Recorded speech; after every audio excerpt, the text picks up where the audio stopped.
Seorang tuh berhasil memanifestasikan keinginannya di kelas kita ini, apa yang sebenarnya sedang terjadi pada struktur energi dan kesadaran mereka tuh sebenarnya gimana, Teh?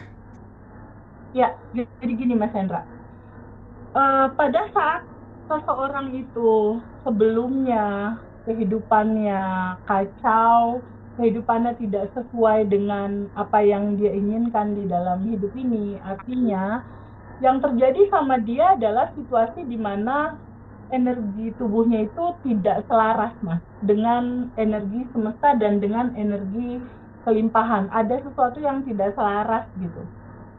Pada saat mulai masuk materi Abundant Revolution, di bab 1 diceritakan tentang siapa diri dia, di bab 2 cara kerja sistem semesta seperti apa, di bab ketiganya udah mulai praktek sadar nafas syukur, udah mulai praktek menerima melepas untuk menyelaraskan resonasi semesta dan dirinya gitu. Lalu udah mulai sending love, udah mulai melepaskan kemarahan, kebencian, memaafkan orang lain, memberikan cinta, dan mulai daily rutinnya dijalanin. Dia begitu banyak memberi banyak cinta, ketika data di tubuhnya berubah dari yang mengeluh, bingung, takut, cemas, berubah selama 30 hari, berganti dari keluhan menjadi terima kasih, dari kesel sebel menjadi sending love, dari resah takut bingung menjadi jauh lebih tenang. Keselarasan mulai terjadi, koneksi mulai terhubung, frekuensi mulai sama sama apa yang diinginkan. Cerita tentang manifestasi itu adalah cerita tentang selarasnya antara tubuh dengan goals yang diinginkan, dengan putaran frekuensi semesta dan Allah itu sendiri gitu, atau apapun nama itu disebut, dengan kecerdasan semesta yang luar biasa. Jadi apa yang terjadi pada saat seseorang manifest? Terjadi keselarasan, keselarasan frekuensi, keselarasan resonasi antara yang melepaskan energi tanpa batas. Jadi kan Allah dan semesta itu, dia itu kan tanpa batas, Mas, kelimpahan tanpa batas. Frekuensinya ini ada di mana-mana, Mas, di semesta itu tuh terpancar, terpancar. Nah, masalahnya frekuensi tubuh kita belum bergetar di sana. Nah, manifestasi terjadi ketika ketemu nih resonasi yang sama. Jadi Receiver kita ini sama nih frekuensinya, tune in, sama. Terjadilah manifestasi. realita jiwa mereka bergetar selaras dengan semesta, gitu ya, Teh Betul, ya? betul sekali. Selaras, Oke. bercerita tentang keselarasan yang terjadi. Jadi kalau kalau seandainya teman-teman semua, baik teman-teman di sini, teman-teman alumni atau teman-teman di rumah, di rumah masing-masing merasa bahwa kayaknya ada yang nggak asik nih sama hidupku, kenapa aku begini? Itu adalah sinyal semesta. Tubuhmu belum selaras. Ayo selaraskan. Gitu. Kan ada ungkapan katanya ambisi itu adalah turunan dari cita-cita. Artinya ambisi itu kan kita ada yang namanya keinginan gitu.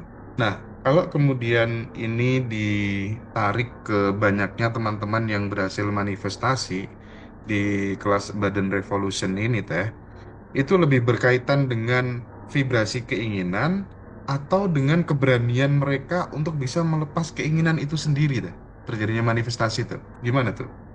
Kalau dilihat dari rata-rata manifestasi yang terjadi sama alumni ya Mas Hendra, Mm-mm. itu aku hampir ketemu polanya, Mas.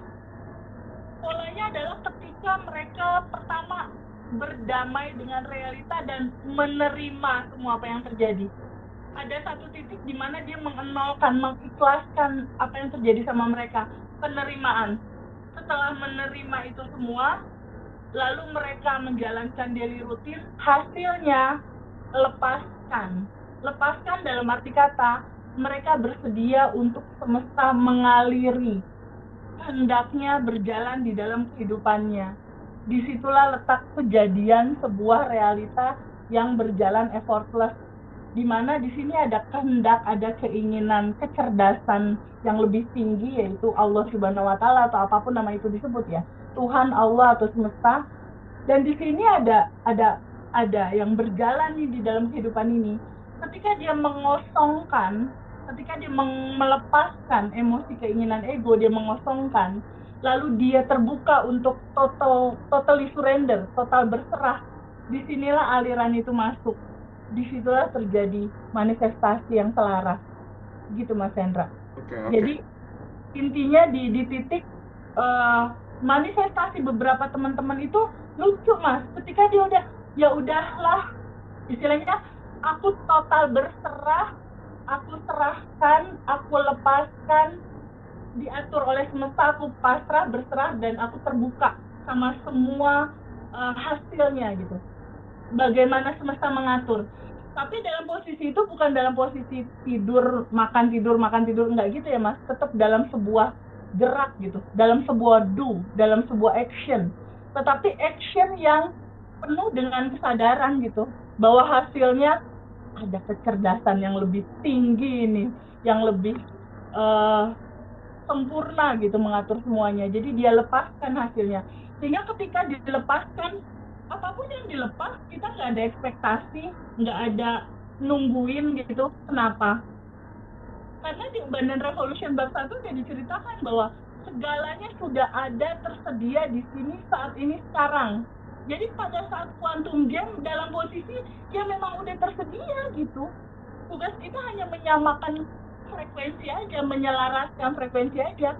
Apa yang Telina ingin, rukonya laku, rumahnya laku, Teh Nunung ingin, Ibu Eli dan teman-teman semua ingin, udah ada Mas, udah terhampar, sudah tersedia sekarang. Gak perlu datang dukun ya. menyamakan resonansi dan menyelaraskan frekuensi aja. Itu kan lebih mudah sebenarnya, lebih Iya, ringan iya. gitu kita ngejalanin. Karena udah ada. Iya. Nah, Teh, kemarin yang waktu reuni, kan banyak sekali teman-teman yang memberikan testimoni yang seru-seru ya. Salah satunya ada kakak Asmara Cinta yang hari ini juga hadir, nanti akan coba kita gali gitu ya. Bakal keren banget gitu. Nah, terjadinya manifestasi-manifestasi yang berkepanjangan itu Teh, eh mereka menegaskan bahwa hidup saya tuh berubah setelah kemudian mengikuti kelas ini gitu. Nah, perubahan hidup mereka itu karena manifestasi tercapai atau karena mereka akhirnya sadar siapa diri sejatinya gitu. Jujurnya yang bikin cepet itu ketika sadar bahwa dia udah berkelimpahan. Ketika sadar kelimpahannya itu udah ada di dalam Mas. Ketika sadar kelimpahannya udah ada di dalam, lalu ada percaya diri dia kan, wah, mulailah data identitas dirinya berubah dari misal Mbak Aas yang sedih, takut, cemas menjadi Mbak Aas yang beruntung, katanya kan gitu kemarin. Ketika adalah sudah tanpa batas dan beruntung, ya udah nempel terus, dia beruntung aja kemana-mana dia berjalan. Gitu. Iya. Itu aja yang selalu terjadi di dalam kehidupan. Jadi kuncian utamanya memang boleh nggak terbuka untuk awaludini ma'rifatullah ta'ala, tahu dulu siapa dirimu, kamu akan tahu siapa Tuhanmu. Dan hidup begitu indah ketika tahu itu semua, karena gimana nggak indah Mas Hendra ketika seseorang dalam ketakutan, kebingungan, terus diceritain semuanya udah ada di dalam, terus yang mewujudkan yang di dalam untuk merealita jadi keluar. Cukup sadari bahwa itu ada, cukup sadar nafas syukur, syukuri aja semua. Lalu kalau ada keinginan ya udah quantum jamnya dan lepasin aja gitu. Itu rutinitas yang akhirnya seru juga ya hidup ini gitu. Iya. Nah, Teteh, aku sekarang pengen coba masuk lebih dalam untuk menggali sisi jebakan ego ketika manifestasi itu sudah berhasil gitu, Teh. Kalau seseorang berhasil melakukan manifestasi gitu, tapi ternyata masih melekat pada sebuah identitas yang lama gitu.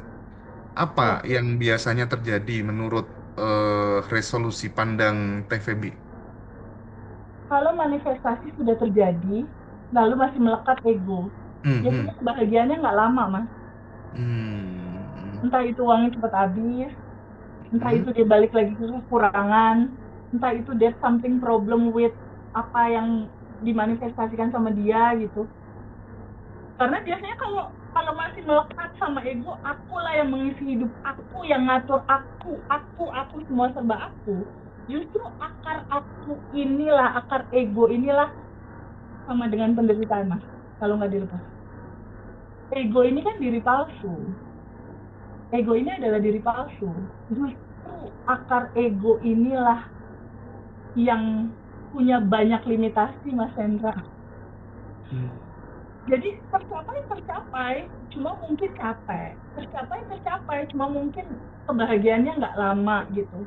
Tercapai sih pasti tercapai. Cuma semua orang kan perjalanannya, mas, menuju Iya.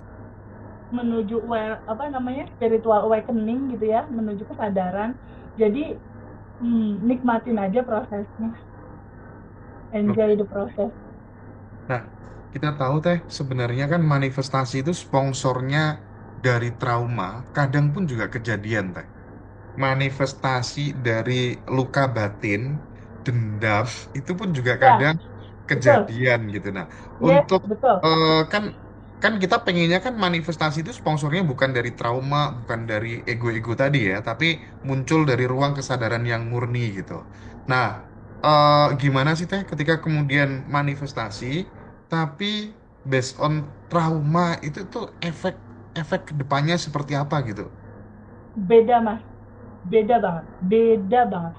Ada peserta alumni yang mengalami manifestasi dari dendam.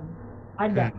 Jadi suaminya punya usaha, suatu saat suaminya sibuk, eh, banyak kegiatan, istrinya kayak merasa dikecilkan. Suatu saat istrinya juga menjalankan usaha, lalu dia berkata, gue dendam sama kesuksesan suami, nih lihat ya, aku akan buktikan, gitu lah istilahnya. Biasanya kejadiannya itu akan lelah, capek,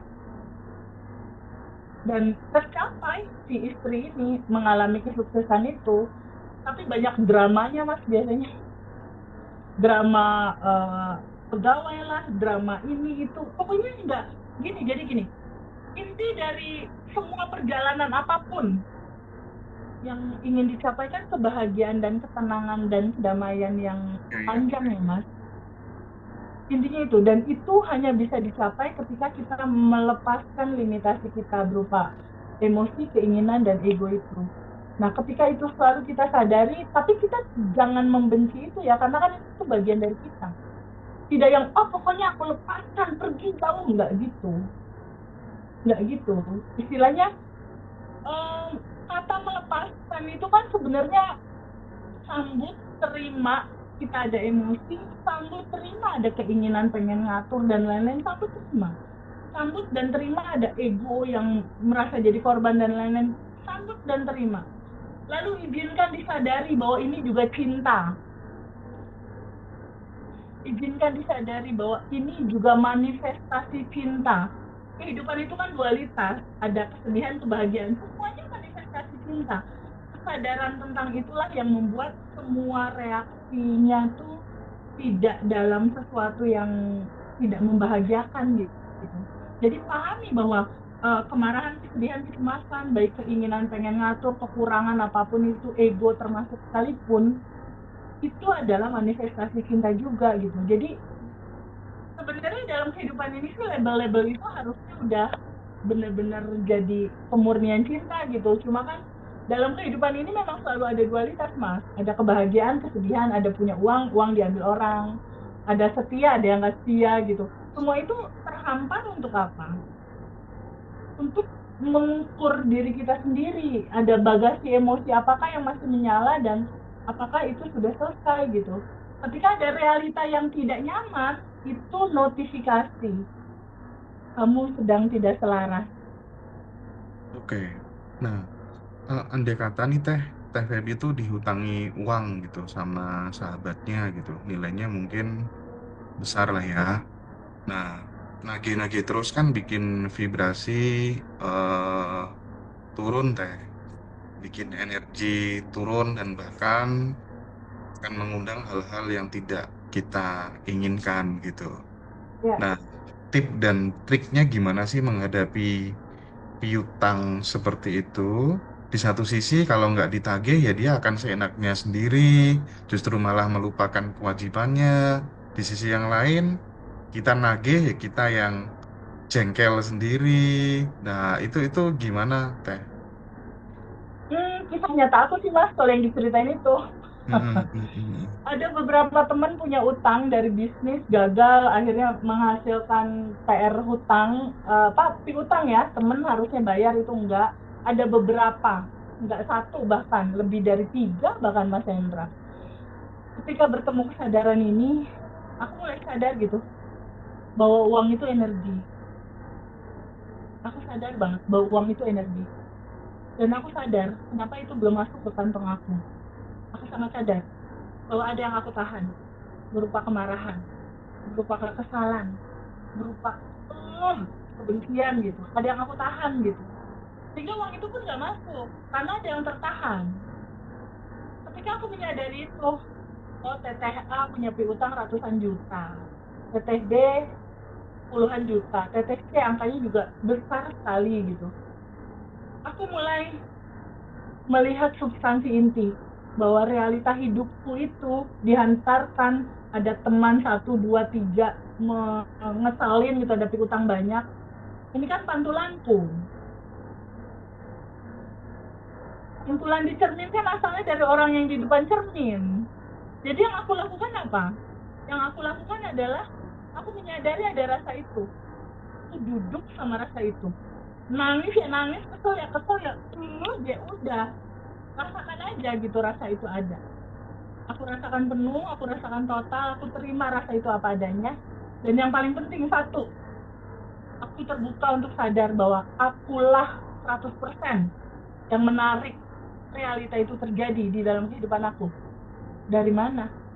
Dari file-file memori masa kecil. File-file memori masa kecil aku, file-file memori negatif waktu aku masih kecil ya, 5 tahun ke bawah, 10 tahun ke bawah, yang judulnya sama kayak rasa ini. File-file inilah yang masih menyala di bawah sadar, yang akhirnya mengundang dan akhirnya merefleksi, memantulkan realita yang itu. Di titik aku menyadari ke sana, iya, file-file memori itu aku belum ikhlasin, belum aku lepasin saat itu. Belum aku alirkan dan aku lepaskan. Di titik itu aku ketemu, aku sadar, aku duduk sama rasa itu, aku terima, aku sambut terima, aku alirkan, aku lepasin. Lepasin. Karena itu akarnya. Akar itu yang menyala jadi lupingan ini, lupingan itu, dibohongin orang ini, diambil uang, di semua proses gitu, beda-beda cerita. Di titik aku sadar, apa yang aku lakukan? Aku tetap berkomunikasi sama teman yang punya utang. Halo, apa kabar? Gimana? Mau rencana bayar kapan? Tapi di lubuk hati aku yang paling dalam udah aku lepasin. Aku udah lepasin. Jadi uang itu adalah energi dan uang yang masuk kepada aku itu tergantung dari seberapa pantulan di dalamku. Jadi aku nggak ada beban sama orang itu. Aku maafkan orang itu, bahkan aku sending love. Oke, Yang itu real aku lakukan. Teh Aku Feby kan, maafkan, aku sending love ke mereka. Sending love-nya apa? Aku bayangkan dia ada di depan aku, maafin, aku minta maaf, lalu aku sending love ke dia, bayangkan dia sehat, bayangkan dia bahagia, bayangkan dia ada rezeki, bayangkan dia kerjaannya lancar dan lain-lain. Sehingga kalau dia sehat kan dia bisa bayar. Kalau dia rezekinya lancar kan dia bisa bayar gitu. Jadi aku mau ya, support doa yang terbaik buat dia. Tapi skenario yang terjadi sama aku itu adalah uang aku tuh diganti total dari utang teman-teman aku tuh diganti bukan dari orang-orang itu Mas, dari bisnis aku yang lain. Masuk uang totalnya, total akumulasi kalau mereka semua bayar. Itu enggak sebulan Mas, cuma sekitar seminggu dari sejak aku melepaskan, merelakan, lalu aku sending loss, lalu uang itu masuk semua terganti. Kayaknya 3 kali lipat deh dari angka itu. oke, Teh. Kemarin waktu di reuni itu kan ada salah satu peserta yang datang dari Merauke namanya Bu Puji ya.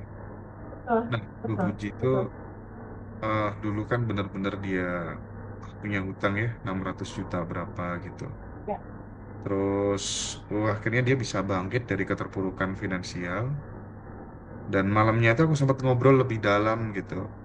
Ya, Ternyata eh, wajar ya beliau itu mengalami peningkatan secara signifikan tuh karena setiap minjamin uang sama orang gitu yang mau dihutang gitu teh, ya. dia sudah nganggep itu nggak bakal balik gitu, udah diikhlaskan gitu. Bahkan ada salah satu sahabat suaminya gitu yang kena masalah, dia masih sisa mobil satu-satunya itu dia gadekan untuk menolong temannya itu gitu. Jadi cara pandang, respon terhadap uang, terhadap keberlimpahan itu bener-bener termanifestasi di luar gitu loh. Harus punya nyali gitu loh. Kalau kita ingin berubah tuh harus punya nyali gitu. Jadi relate banget dengan yang selama ini diajarkan oleh TVB gitu. Nah, nah, terus teh kan di satu sisi TVB kita kan tahu ya bahwa dalam dalam Badan Revolution tuh teman-teman selalu diajari untuk quantum jump, untuk manifestasi-manifestasi ini itu dan seterusnya gitu ya. Ya. Kalau kemudian dikomparasikan ya, kalau kemudian dibandingkan gitu, eh eh, jalan hidup itu sesuai dengan yang kita mau. Pokoknya kita pengen begini, alam ngerespon begini gitu. Kita pengen begitu, alam ngerespon begitu gitu. Atau opsi yang kedua, udah percaya penuh aja pada pada semesta ini, apapun yang terjadi nggak perlu dilawan. Nah, itu bagaimana ya menemukan benang merahnya ya, titik tengahnya gimana ya Teh? Sejujurnya percaya aja sama semesta yang ngatur Mas Hendra. Sejujurnya itu. Nanti uniknya nih Mas Hendra, itu tiba-tiba ada intuisi yang kehendak kita juga sama kayak gitu. Hmm. Itu jadinya kayak kayak seakan-akan kayak kita punya keinginan, padahal Hmm. kalau dari mindset awal bahwa nih, mindset awalnya sebenarnya ada di bab satu Mas, ada di siapakah dirimu adalah percikan rohnya yang tanpa batas dan berkelimpahan. Stop di situ tuh. Ketika kita udah memahami itu bahwa kita udah yang tanpa batas dan berkelimpahan, artinya kan semuanya sudah ada dan tersedia. Logika simpelnya, kalau anggaplah analogi simpel gitu ya, Allah dan semesta ini kayak lautan tanpa batas yang luar biasa, tanpa batas lah istilahnya. Kita ini adalah setetes air lautnya yang tes gitu. Kan kalau kalau air laut itu asin kan si setetesnya juga asin dong Mas. Kalau Mas Hendra dan teman-teman semua punya sifat kasih sayang, Allah punya sifat kasih sayang, maha pengasih maha penyayang, Mas Hendra juga punya sifat kasih sayang. Allah punya sifat maha lembut, Mas Hendra juga dan teman-teman punya sifat lembut gitu. Ketika Allah punya sifat berkelimpahan, bukankah sifat tetesnya ini juga default DNA dari awalnya itu udah berkelimpahan juga ya? Iya, Nah, iya, iya. sadari aja betul, ini bawaannya udah berkelimpahan. Kenapa belum berkelimpahan? Ya itu, ada belief bagasi emosi, aku mah nggak layak, aku mah nggak bisa, ya itu yang melimitasi. Ini yang kita izinkan lepas gitu istilahnya, izinkan dialirkan dan dilepaskan gitu.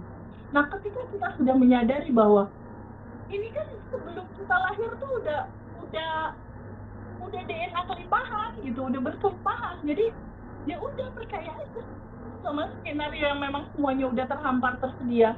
Tugas kita samain aja deh resonasi kelimpahannya, resonasi selarasi sama kelimpahan. Pilihnya apa? Bersyukur, berterima kasih, bahagia, tenang gitu loh.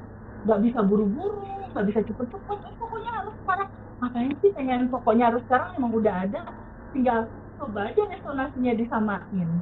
Yang bikin harus dipercepat adalah bagaimana kita menyamakan resonasi dan keselarasan ini dengan keselarasan semesta gitu. Keselarasan semesta itu jelas. Lagi-lagi ya Teh ya, jangan menyepelekan tabungan energi Betul. karena saya kok nggak tahu ya, saya tuh banyak melihat orang yang banyak menafkahkan hidupnya untuk orang lain itu rata-rata kalau batin apa-apa, kalau pengen apa-apa tuh mudah kejadian gitu loh. Jadi Ya.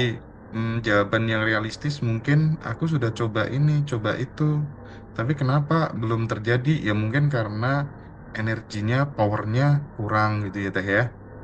Ya, Itu betul. kayaknya nggak bisa dipungkiri deh ya.